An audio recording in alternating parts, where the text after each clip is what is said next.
How's it going, everybody? Monday morning quarterback, episode 59. A beautiful spring day in Indiana. Almost, I think it was over 70 degrees today, actually.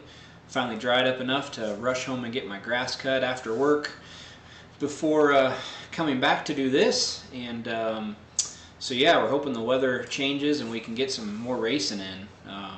Actually got 2 races in over the weekend here in Indiana. Gas City Friday and Kokomo last night. Everything Saturday was a washout. I didn't go to either. Staying close to home for the next few days as Maggie's getting ready to have our second child here at any moment. So I stayed close to home. Trevor and Braden both went to Gas City and Kokomo. And this weekend, Jake will be at Eldora for us on the Let's Race 2. And then next week, T-Bone and Sam are headed to Charlotte for the next round of the National Quarter Midget Series, while I will be doing practice for the Indy 500. Working with Dry Rambled Racing again. I think this is my 7th year in a row with them. And J.R. Hildebrandt and Sage Karam, the 2 drivers we'll have on CSI Tune Shocks, the Indy 500. And then the week after qualifying is probably our busiest week in Indiana. You would think it would be sprint week or midget week, but that week leading up to the race, we have the Holman Classic, the Hoosier 100, practice for the Little 500 race, and the Non-Wing World Challenge, which was added to the mix last year, and that's a big, I believe it's $10,000 to win, non-wing micro race at Peru. So a lot going on in Indiana. We'll have our factory support trailer at most of those events, and we'll be tag teaming it as we got a lot going on, and I'm busy with Indy and a new baby anytime, and so yeah, good time to be alive in the state of Indiana. So hopefully wherever you're tuned in from, the weather was cooperative last weekend and you got to race. If you did, comment, let us know how you did. As I said, we got to race Friday and Sunday in Indiana, but Saturday was a wash. So hoping to get some more racing in. There's a big doubleheader at Eldora this weekend, the Outlaws and USAC, so that's a cool weekend over there. As I said, Jake will be over there helping our customers. So, and then the 20 or 30 of you guys that are tuned in, start firing away questions. So we didn't have a fixed topic tonight because I truthfully didn't think I would be here to do the broadcast. I figured I'd be doing it on my phone, as we were expecting to have a baby this weekend, but it hasn't happened yet. So we're going to have it Wednesday, one way or the other. So she just is comfortable in mom's tummy, I guess. So I didn't have a planned topic for tonight. And I probably won't next week either, as I'll be doing it after spending the day at the Speedway. So enough viewer racing. I figure there's plenty of questions between racing setups, whether it's a setup question, a shock question, torsion bar question, pit logic question. We can answer any of those for you. So definitely comment. Carl Crawford, he barely got his race in, and CJ picked up a win on a CSI Shocks. Awesome. That is good to hear.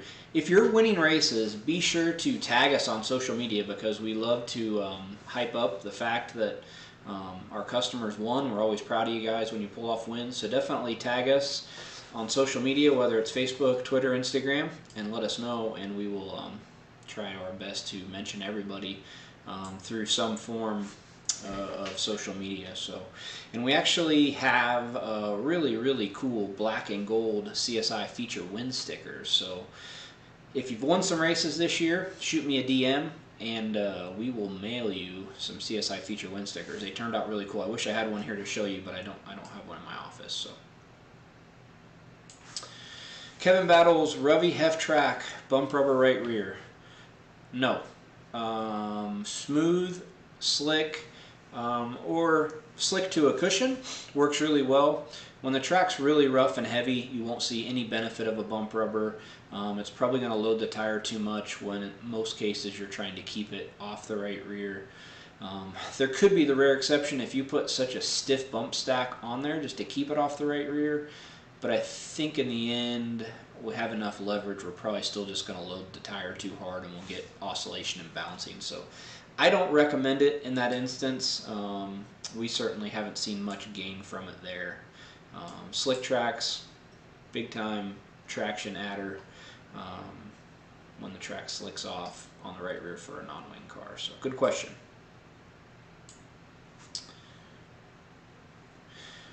Rick Remorse, a quarter midget question. Track he was at, Tulsa QMA, picked up a lot of grip over the weekend.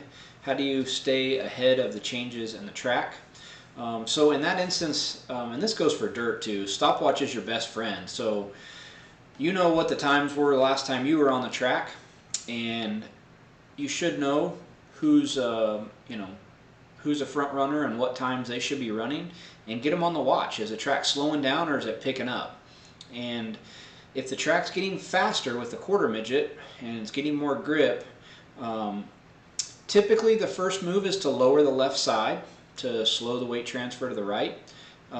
If your setup was good, the last time you were on the track, you felt everything was good, but it's getting faster, you can do one of two things. You can lower the whole car, which is a more subtle adjustment. It's just going to take a little bit of grip away.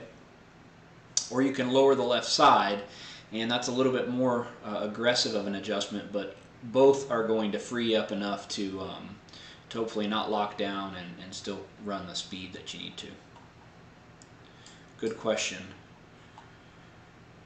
The rest of you guys that are tuned in, fire away with questions. While we're waiting for questions to come in, last week I said we would draw for the tablet, and so we'll do that. I cut up a bunch of names and put them in a hat. I think there was 64 shares between Instagram and Facebook, so we thank you guys for sharing. And the winner is Rick Schmidt. So Rick Schmidt. Rick, if you're watching and you shared on Instagram or Facebook, congrats. We have a brand new Galaxy tablet and case, and we will load it up with Pit Logic and put a month's subscription on there for you. So shoot me a DM and we'll get that headed your way. Thank you guys a lot for always sharing our posts, etc. So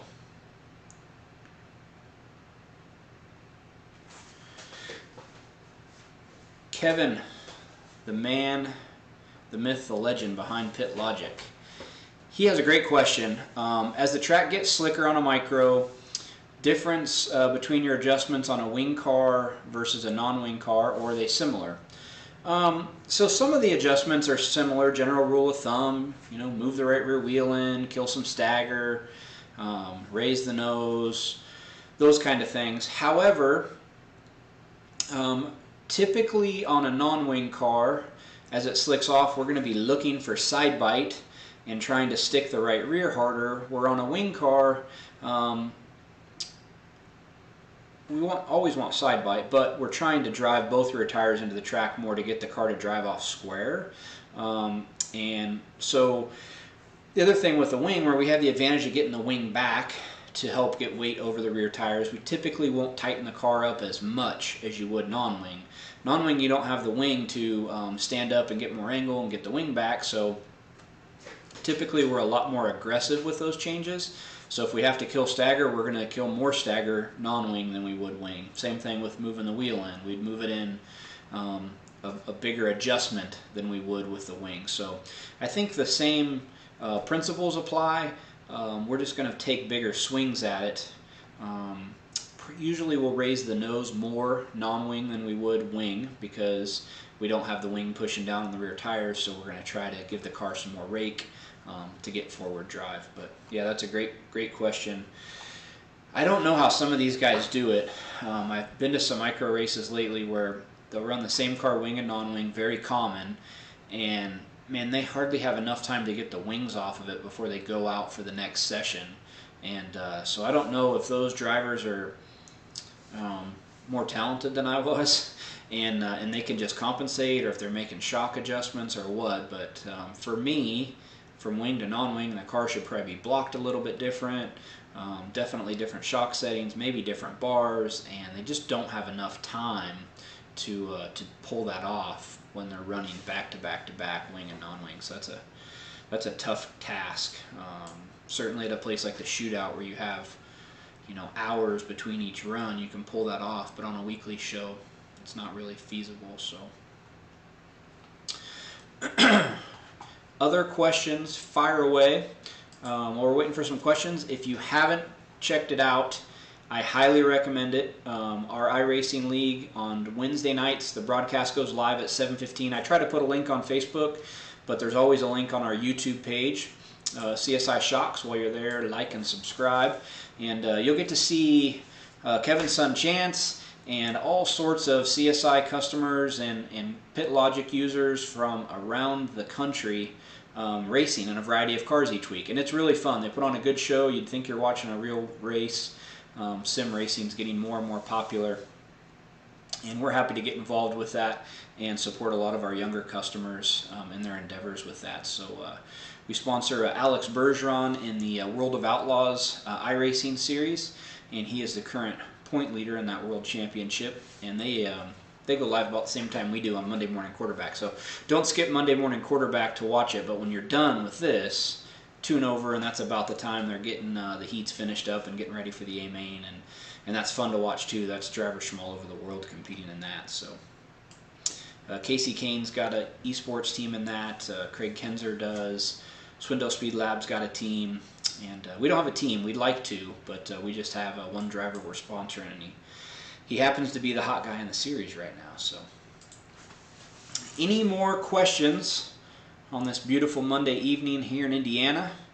And as always, if I missed your question or you just didn't get tuned in time, shoot me a message. I'm more than happy to answer it. So, Dave, thanks for tuning in. Our buddy Dave Sharpley from Sharp Advantage. His, gosh, I just took Hudson's helmet home, but his receiver and switch mounts the carbon ones that he makes that mount to the helmet, so you can keep your one-way radio hooked to your helmet, take it off, everything's there, is really, really slick and popular. We've been selling a bunch of those, so if you haven't seen those, check them out on our website. That's awesome for the quarter midget families, because everything stays contained and the kids not losing their one-way radio and all that stuff. So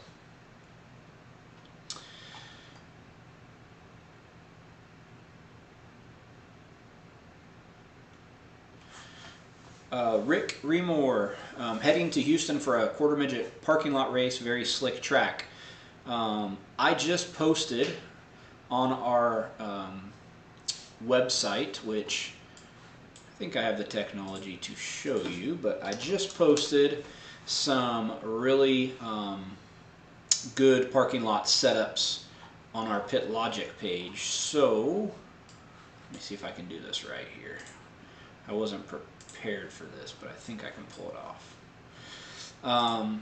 So if you were to go to our homepage and scroll down to Pit Logic, there's links to download the app if you don't have it, but the code's right here. We've got it broke down by, like, if you click 600 micro, well, it should bring you, there you go. It'll bring you down to the setups, but we got a bunch of quarter midget setups. I try to put in bold if they're new, so I've got some brand new low grip parking lot setups there. I just put those up tonight as I was killing a little bit of time before the broadcast started, so definitely check that out. Worth getting the app just for the good setups we got on there. So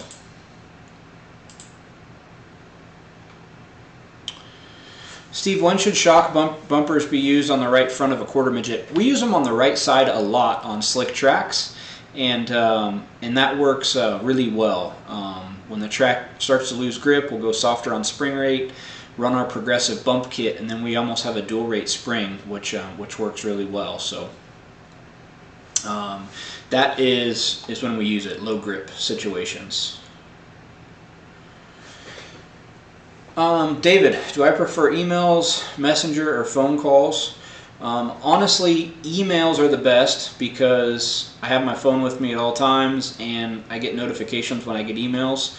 Facebook Messenger, I try to reply to those as quick as I can, but emails is probably preferred. And then if you have something detailed, always feel free to give us a call on the phone. So that's totally fine. So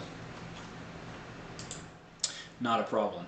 I just realized I was not clicked back to me, so now you can see me again. So yeah, any way you want to get a hold of me is fine, but email would be my personal preferred.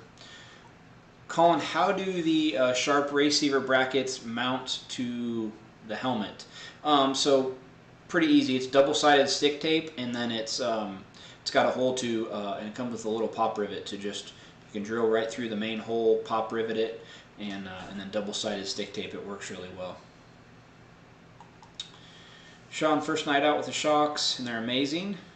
Awesome, thank you. I appreciate that. We work really hard to provide a good package for everybody, and that makes definitely myself and all the guys in the shop smile. We're all, it sounds cliche, but we are all racers here, either former drivers, mechanics, current drivers, and we're passionate about seeing our customers succeed. So that's really cool. I'm glad you had a good go on them. So, anybody else have any questions before we sign off on Monday Morning Quarterback episode 59? Anybody have any questions about the Indy 500 coming up, or any of the events coming up that we're going to, or tech questions? Fire away. More than happy to answer them for you.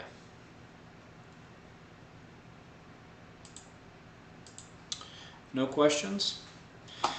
All right, folks. Well, thanks for tuning in. As always, please like and share this video so we can continue to grow this. One of my goals when I get through Indy is to kind of build a little studio here in the office with some better lighting, and keep trying to up the game a little bit and bring you guys a better vlog or podcast or whatever you want to call it each week. So thank you guys for watching, and we certainly appreciate it. Preston, we don't have any trips planned to Oklahoma in June. June is a busy month here in Indiana with Midget Week. We're going to Pennsylvania in June for some micro races. I think the next time we get to Oklahoma is near the end of the year. So, Don, thanks. We'll let you know when baby Juliana comes. I think Hudson's the most excited to meet his little sister, so that's really cool. But all right, guys, thanks for tuning in. Have a fantastic week, and thank you for supporting CSI.